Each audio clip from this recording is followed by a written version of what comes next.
Welcome back to the Peacemakers podcast, episode 4. My name is Lindsey Hager and I am your host.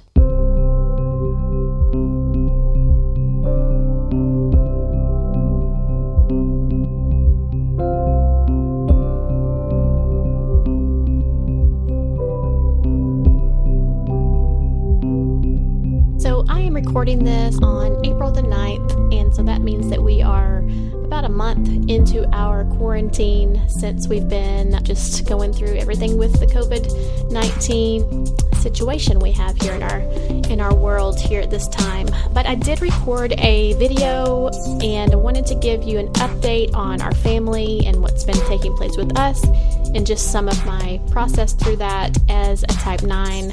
And so I made a video for that. It's on my YouTube channel, and you can find the link to that video. Actually, the video is going to be on my website, so lindseyhager.com. I will put that down in the show notes if you're interested in watching that video. So today, what we're going to be talking about is how the type 9 has this thing about falling asleep to ourselves. Okay, so if you listen to the first couple of episodes, you know that I like to refer back to the book called The Wisdom of the Enneagram that's written by Don Richard Rizzo and Russ Hudson. My favorite book at the time. It's kind of my go-to book for the Enneagram. So their definition of a type 9 is that we are more devoted than any other number on the Enneagram to the quest for internal and external peace. We're always looking for how can we make our environment more peaceful? How can we maintain this inner peace inside of us, this inner harmony? And we're looking to maintain this peace of mind, like I said, not only in ourselves, but this peace of mind in the world around us. So we're constantly searching for this inner harmony. So I'm thinking about the COVID-19 crisis and how probably a lot of us are processing this maybe in two different ways. So we might be, we might be kind of retreating into ourselves. We might be getting quiet and pulling away from others. We might be needing more alone time, or, it might be coming up as anger for some of us or as anxiety. I've definitely run the gamut of all of those things. And it's just, we're going through this time and searching for ways to protect ourselves and to stay sane in the middle of uncertainty. So I would like to invite you, if you would like to be a part of a community with some other type 9s that might be experiencing some of the same things that you are experiencing, we have a Facebook community dedicated to type 9. It's called Enneagram 9 Stories, and you can find that on Facebook. And I've just found that it's been a good way to have some camaraderie with some other type 9s that might be processing things the same way that I am. And actually, that leads me nicely into what we're going to be talking about today. So we're going to talk about specifically how type 9s fall asleep to themselves, but also we're going to hear from one of the Enneagram 9 Stories Facebook community members. His name is Jonathan, and he's just going to share a little bit about himself and kind of his way of processing the world as a 9. So if you're new to the Enneagram, and some of you may have been brought in through a friend or through a family member, some of you are just, reading through Instagram and kind of seeing all these memes about what it means to be a type 9, or maybe how you as a type 9 is showing up in your relationships. A lot of times it's through just, funny scenarios that we find ourselves in as different types. But one of the things we do is we fall asleep to ourselves. So maybe not externally, you may not connect with that image of like the sloth, because maybe you find yourself to be very active and you're always moving and getting things done.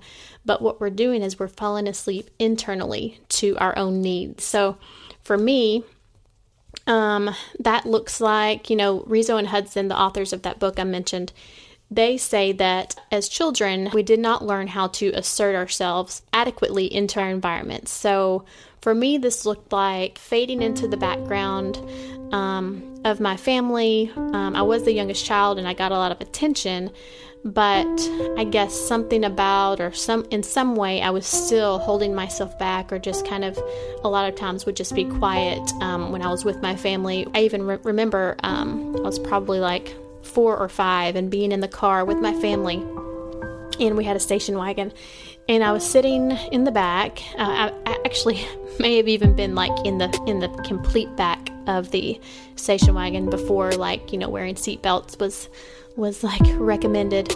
I was probably in the back of the station wagon, and I remember my mom saying, "Is Lindsey with us?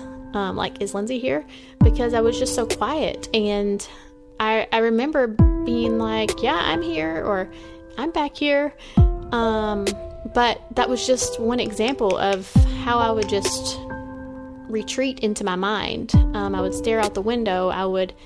I don't know if I was daydreaming or just kind of like being quiet, keeping peace within myself. But that pattern has carried with me throughout my life. So even in adulthood now, I can kind of get overcrowded with the agendas of others. So because I'm trying to maintain peace within myself and maintain peace with others, that's how, a lot of times in order to maintain peace within myself, I'm pleasing others. And so I can get overcrowded with, what does everyone else want to do? How can I go along with their desires before my own and accommodate in whatever way I can so that other people are happy? So it's like I have this belief that it's my job in whatever environment I'm in to keep other people happy. And I have this twisted little way of thinking that that's going to, in turn, bring myself peace. But what happens in doing that, and I think is for, a message for the type 9, what happens when we do that is that we end up losing ourselves. So we're falling asleep to our own desires. And I think this is why we oftentimes don't know our opinions about things. Like someone might say, "Where do y'all want to go to dinner?" And you're like, "Oh, I don't care. I'll just go along with the flow." And for me, like my husband can attest to this. I, as he starts to say, "Well, let's have Chinese food, or let's have Mexican food, or Italian, or whatever." Like, if he says something that I don't want, then I can pretty quickly pinpoint, like, "Oh, I don't want that." But it's not always easy for me to pinpoint like exactly what it is that I'm wanting at that moment. So that's just a little example of how we can fall asleep to ourselves. So we're going to hear a little bit from, like I said, one of our Enneagram 9 Stories members. His name is Jonathan, and he's going to share a little bit about his experience as a type 9 and some of those ways that he's found himself falling asleep to his desires and some of the ways that he avoids conflict in his life. For me, the kind of the strength and the beauty of the Enneagram has been, I don't know if it feels the same for other types, but I feel like for us especially, it really, it's a very big thing to kind of like see a way in which you've maybe been asleep to yourself and your needs, and just like I very much connect with, it's feels like such a revelation, and like that's why it's very easy to just like dig into and come back to, because it's a really hard thing to do, and just very easy to see kind of like in childhood, being just I was the younger of two brothers, and I was the quieter one, a little. I'm definitely a rule follower. And could it be because I, saw my bigger brother breaking a lot of rules? So I was like, I don't want any of that. So I'm just going to be quiet and, like all is good. And, nothing major, but it was just like, very much felt like, it's just always felt, and detrimentally into adulthood, like it would just feel like, if I don't say anything, or I don't like do anything, like I won't, say the wrong thing, do the wrong thing, without realizing it. Like, I'm sure it's a challenge, but like hearing you guys talk about like, thinking in your head, oh, I don't want to say the wrong thing or the right thing, or I want to be aware of how this is going to come across. I'm very rarely aware of that beforehand, and then pay for it on the back end. So for like my kind of expression of being a 9 has been, not saying, if you don't say anything, then, and with that, finding the ways of, phrasing things and putting things, because I can very much play the devil's advocate or just see both sides, but I'm going to say something in a way that you leave thinking that, like, you probably assume that I agree with you when I'm just exercising a very natural ability to understand you. Mm-hmm. But I'm much less comfortable with stating how, like, okay, here, I understand you, and here's what I think, if it is different, or if I think it will be perceived in a bad way. But, like, I'm not very aware of that. It's just it's a fully, sensory thing, like stranger danger. Mm-hmm. So I'm just wondering, as you guys are listening to Jonathan share about his experiences, like, what are some things that are coming up for you? Are you thinking, that sounds like something I do? Are you thinking, I don't relate to that at all? You may not relate to the fact that he's the youngest child in his family. I am the youngest child also, and I did similar to he did. I slipped into the background of my environment in a similar way than he did, and I would say that I'm an introvert. I'm not sure what he would say I think he actually later on talked about he feels like he's more of an extrovert now, but that's beside the point.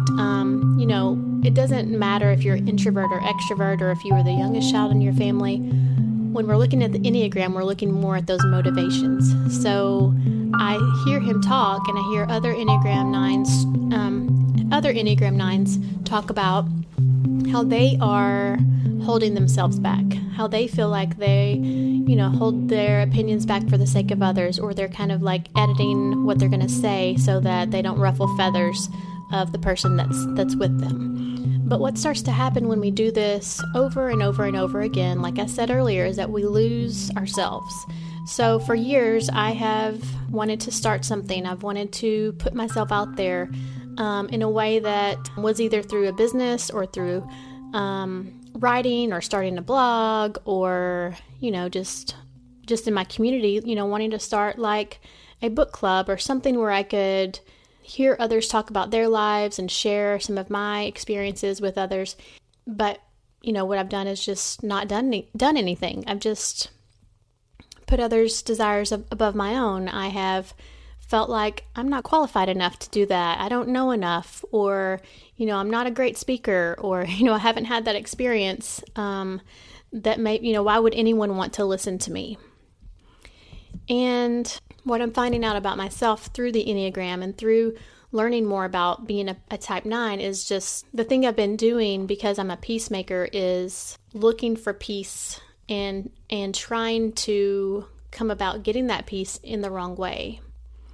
So I've thought that through holding myself back that I would be maintaining peace. But really, I've just stayed in kind of a state of like discord with myself, because I haven't been fully living out of my design. And for the sake of not having conflict with others, I've been negating my own value and my own desires. So that goes back to that falling asleep to ourselves that we do. So in the book, Wisdom of the Enneagram, Rizzo and Hudson say that it does take some digging for the 9 to get in touch with themselves. If you've ever been to counseling, or, if you've just ever had anyone say, how's your day going? What's going on?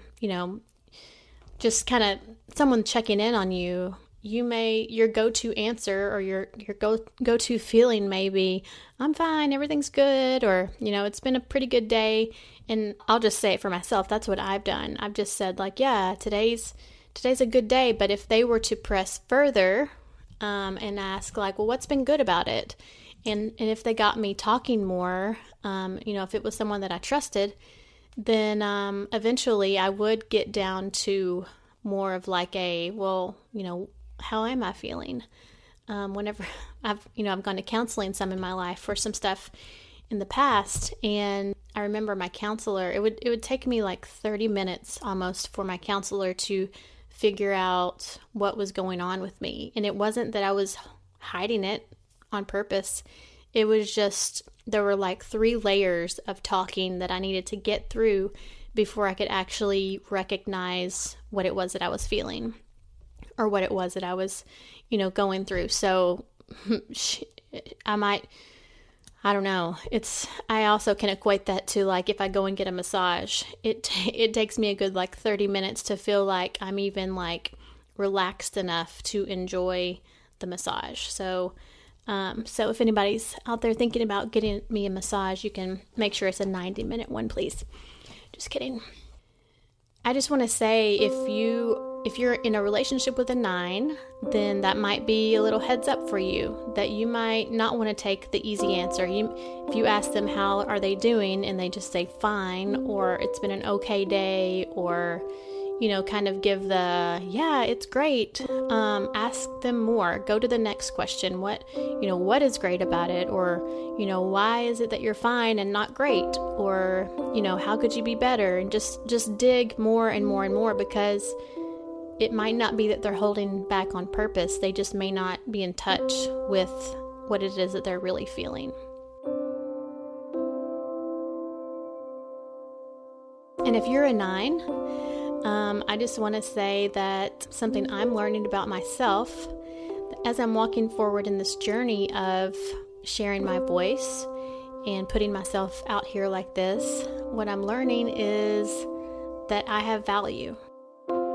And it's something that I always have known, and it's that I've had glimmers of that value, but I'm not finding that I have value because someone else is telling me. I'm finding that I have value because I'm feeling it within myself.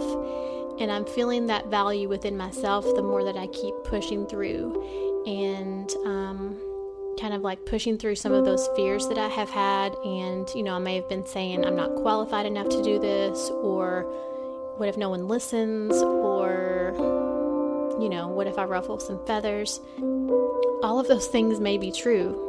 I may not be the most qualified podcaster. I may be stepping on people's toes, or XYZ, but it doesn't matter ultimately. It matters that I'm following my desire to do something. I am pushing through the fear whenever it comes up, and I just keep moving forward. And I just want to encourage you, if there's something that you've been holding back from doing, or a conversation that you've been holding off on because of fear that someone wouldn't accept you, or someone would, it would create discord in your relationships, I just want to encourage you that it may not come out the exact way that you think it's going to. Maybe it will change some relationships for a bit, but maybe it would be better on the other side because that relationship has changed. Maybe you'll develop some better trust with people in your life. Maybe you will start feeling more valued because you're speaking your mind and you're speaking your truth, and you can see that other people do accept those things. Okay, so I just want to thank Jonathan for being a part of this episode, and for his time that he gave me, and for being a part of the Enneagram 9 Stories community. If you are interested, if you are listening out there and want to be a part of a group of other type 9s that are learning and growing together and sharing and just encouraging each other, please take a look at the show notes. I've included the link, and as well as the other links that I mentioned today in the book that I mentioned, all down in the show notes. If you liked this episode and think it would help someone else, please share it with someone else on your social media. If you really liked it, you can go over to iTunes and leave me a review. That's how others will be able to find the podcast, and hopefully it'll connect with more people out there. Thanks, guys. Bye-bye.